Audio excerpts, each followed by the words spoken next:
3個人去，咁咪有3套管內着嘅。咁但係咧，我同外星爸爸又發現咧，外星爸爸浸完溫泉之後咧，佢就冇着管內嗰套衫，佢就直接換咗睡衣。咁我哋2個就好好奇，咦？點解你直接換睡衣啊？係啊，我哋夜晚唔出去便利店咁樣望下。然之後外星爸爸就話但係我啱啱望過晒嗰啲管內着得女裝啫喎。佢就話咧，因為佢哋咧啲衫上面咧寫 F， 所以一定係女裝。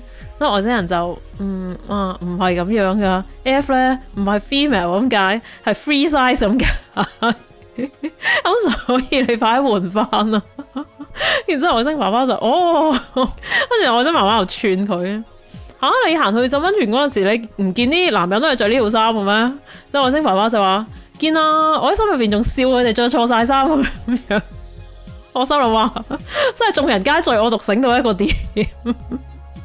點解佢可以覺得全部人都係錯得佢自己一個人發現到呢件事，全世界都係錯得佢自己一個啱？